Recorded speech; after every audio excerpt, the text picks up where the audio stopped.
I think it's time for a good Batman movie.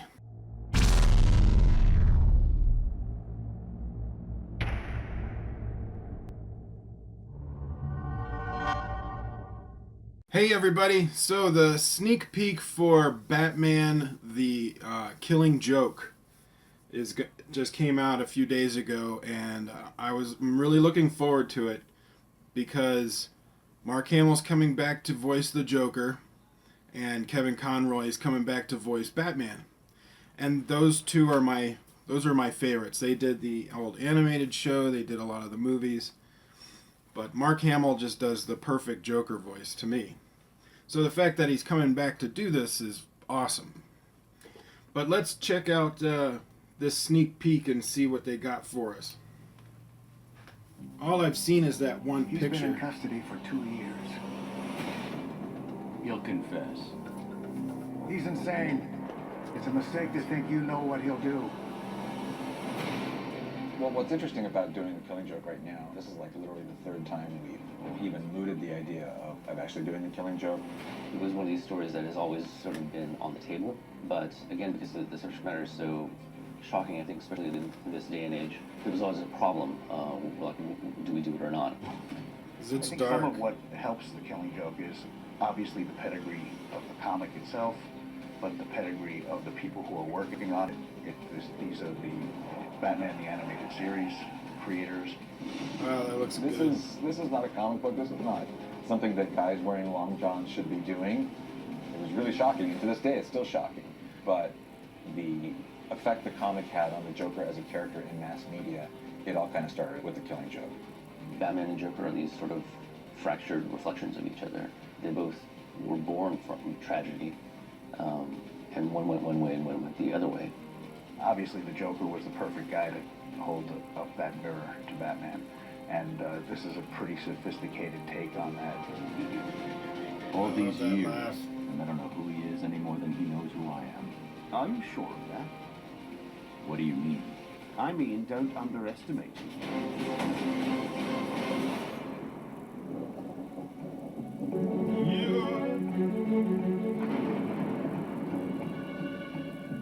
Well, The Killing Joke is probably one of the most famous graphic novels from the 80s. Yep. And part of it, is the origin story of the Joker. I had read that Alan Moore had talked about this just being an Elseworld story, but because the story is so riveting and shocking, I think a lot of people took Joker's origins and sort of made it canon.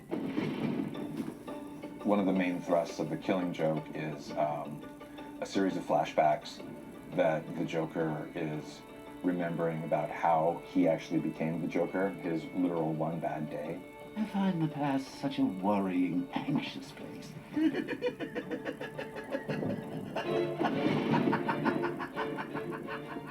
Well, I think, the concept of characters having a bad day, obviously Bruce Wayne had a bad day early on. And the Joker, he makes one bad decision in his life and it affects his entire future. Memories can be vile, repulsive little brutes. Like children, no? And I think Joker's point is, there's all these ideals that you uphold. There's all these things that you want. There's all these dreams that you imagine. But what happens when it doesn't work out for you? What happens if you have just one bad day? Any person, any just regular Joe on the street, if they have one bad day, if it's bad enough, they can become as bad as the Joker. I believe that's true. Visually, this movie was a real challenge. I mean, it's always a challenge when we're adapting something from a comic that's as famous as this one is. It's so realistic that it would be a nightmare to animate.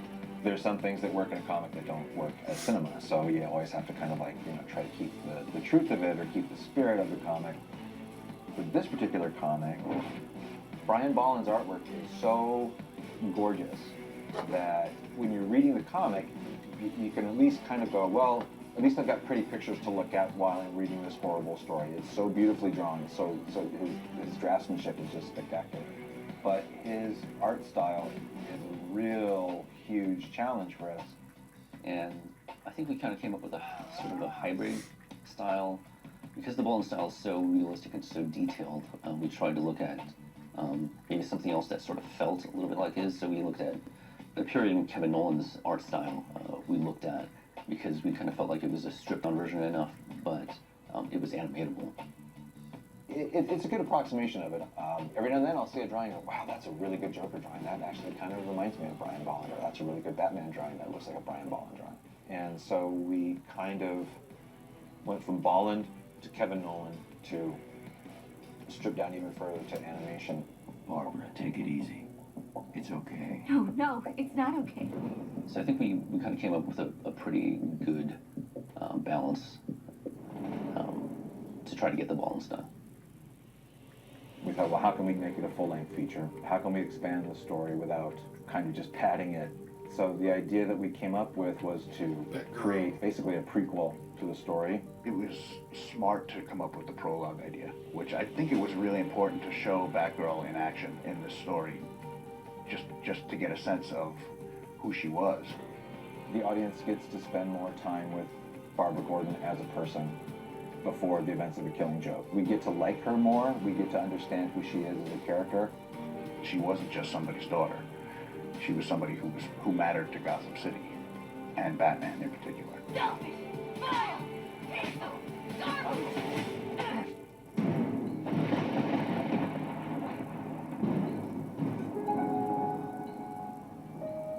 The Killing Joke is definitely a much more of a pinpoint story between Batman and his most famous antagonist.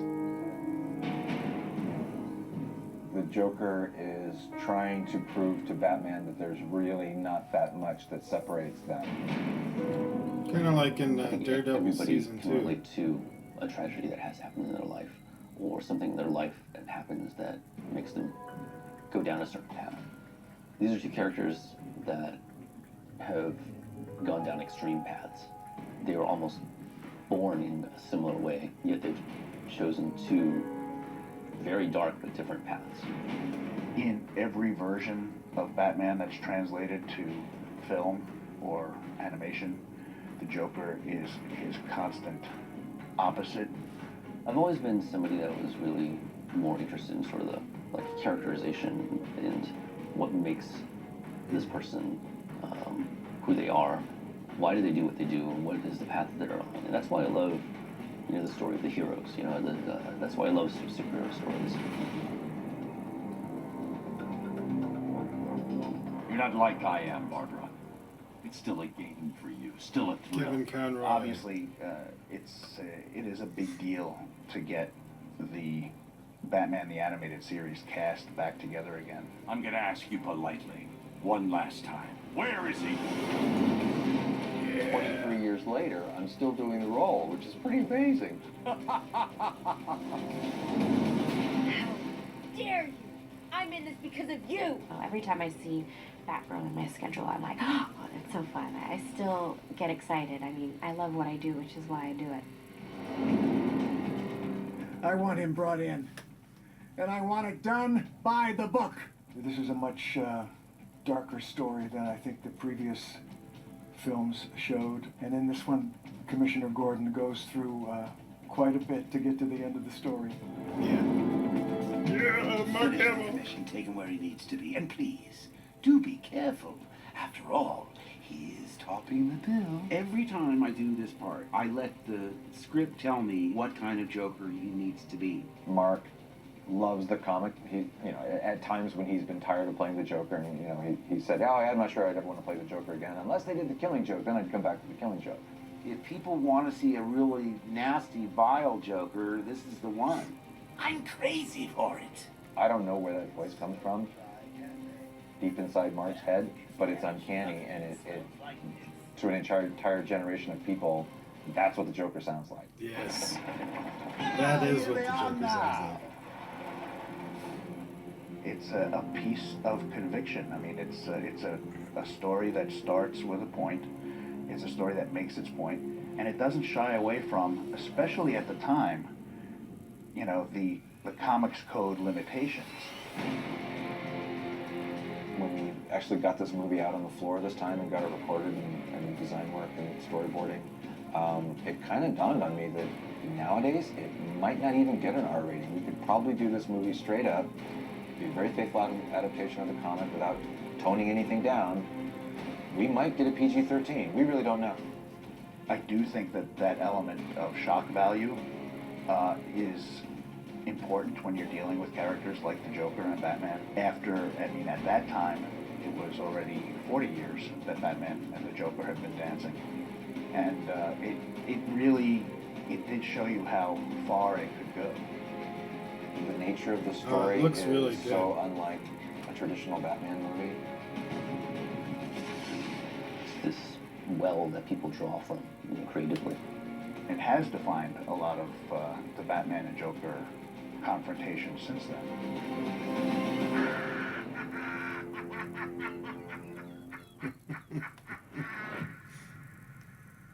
Coming this summer. So I'm excited for that. Yeah, I was, when I first heard they were doing it, I was actually surprised that they were going to do the Killing Joke, because it is one of the more graphic versions of, the Joker. But it's so good, so I'm hoping that they do well. I like the idea of doing the prologue with Batgirl instead of, like, pulling the story, the story from the graphic novel thinner with shoving it with stuff. If you have a story for one of the characters, that you would build that characterization up before you get to the main story and then keep the beats the same. That makes a lot of sense to me, actually. I wish more movies would do something like that instead of pulling things too thin or cutting them into 2 movies and making them really thin, like what they did with Hunger Games. But one of the things that I picked up on in this is that they were talking a lot about how Joker and Batman both had really bad days, but one went one direction and one went the other. And that was the theme for the season 2 of Daredevil on Netflix, was the Punisher said to him, he says, "You're one bad day away from being me," which I really like that line. But they talk about those themes on that show as well, that, if you have a really bad day, there's many directions that you can go, and the Joker is one of those directions. So it looks good to me. What'd you guys think? Comment below and let me know. Like, share, subscribe. Tell your friends. And I will see you on the next video.